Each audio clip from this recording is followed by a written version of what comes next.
नमस्कार। सबसे पहले हिंदी एजुकेशनल चैनल में मैं आपका हार्दिक अभिनंदन करता हूं। आज मैं आपके समक्ष हिंदी साहित्य के श्रेष्ठ एकांकीकार भारत भूषण अग्रवाल द्वारा रचित महाभारत की एक सांझ एकांकी नाटक का उद्देश्य या संदेश या प्रतिपाद्य विषय को आपके समक्ष अत्यंत ही सरल भाषा में प्रस्तुत करना चाहता हूं। इसे आप ध्यान देकर सुनने की कोशिश कीजिएगा।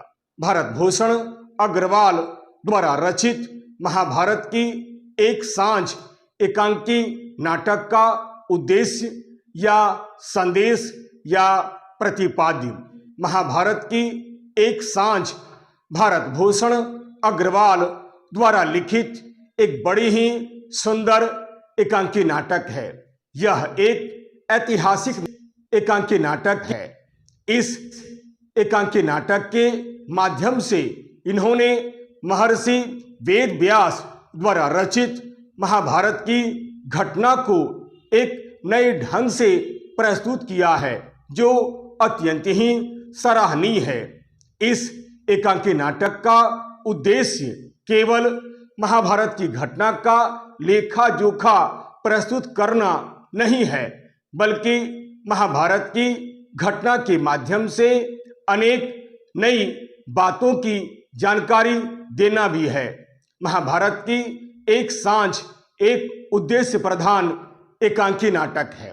वैसे तो संपूर्ण महाभारत ही मानव समाज को कई महत्वपूर्ण संदेश देता है। यह एकांकी सर्वप्रथम मानव मात्र को महत्वपूर्ण संदेश यह देता है कि परिवार में कभी भी धन संपत्ति या जमीन जायदाद को लेकर कभी भी आपस में कलह या झगड़ा नहीं करना चाहिए।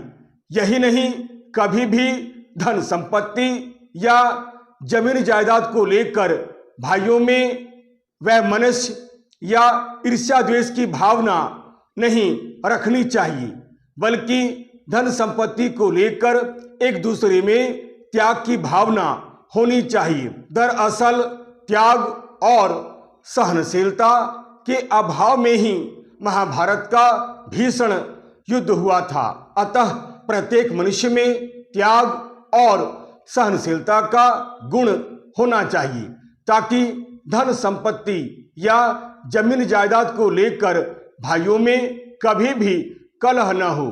महाभारत की एक सांझ एकांकी में लेखक ने हमें यही बतलाने का प्रयास किया है कि चाहे जितनी भी क्रूरता, निर्दयता और कूटनीति का सहारा लेकर अपने लक्ष्य को पाने की हम कोशिश क्यों न करें, जीत अंततः सत्य की ही होती है।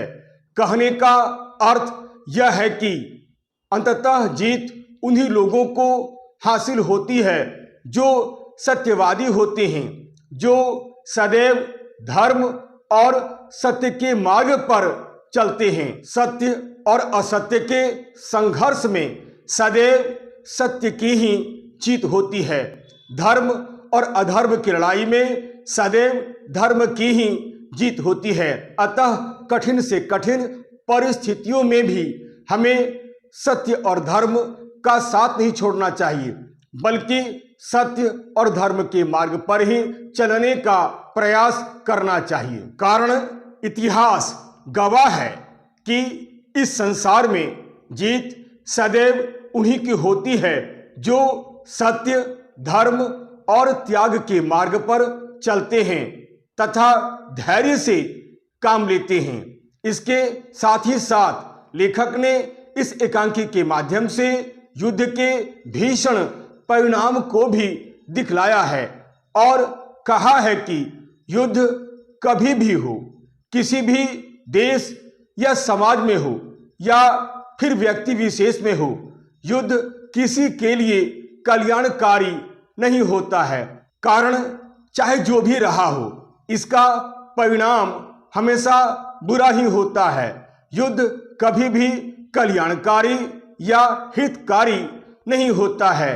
लाखों लोग मारे जाते हैं, अपार धन जन की क्षति होती है, जिसकी भरपाई हम कभी भी नहीं कर सकते हैं। अतः युद्ध से हमेशा बचने का प्रयास करना चाहिए। हमारा कल्याण इसी में है कि हम युद्ध की स्थिति को उत्पन्न ही न होने दें। युद्ध की स्थिति उत्पन्न होने से पहले ही समस्या का समाधान कर लेना चाहिए। जीवन में त्याग और मेल मिलाप के महत्व को समझना चाहिए। हमेशा मिलजुल कर रहने का प्रयास करना चाहिए। इसी में सुख और शांति है, इसी में हमारा कल्याण है। वसुदेव कुटुंबकम की भावना लोगों में जगाने का प्रयास करना चाहिए। अंत में इस एकांकी के माध्यम से नाटककार ने हमें यह भी बतलाने का प्रयास किया है कि महाभारत के युद्ध में केवल कौरव ही दोषी नहीं थे, बल्कि पांडव भी दोषी थे।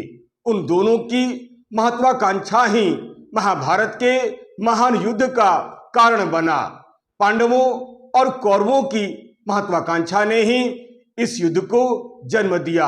अतः प्रस्तुत एकांकी में लेखक ने महाभारत के युद्ध में कौरव दोषी थे या पांडव दोषी थे, यह युद्ध आखिर क्यों हुआ, जैसे गंभीर विषय को नए ढंग से हमारे सामने प्रस्तुत किया है, जिसमें उन्हें पूरी तरह सफलता मिली है।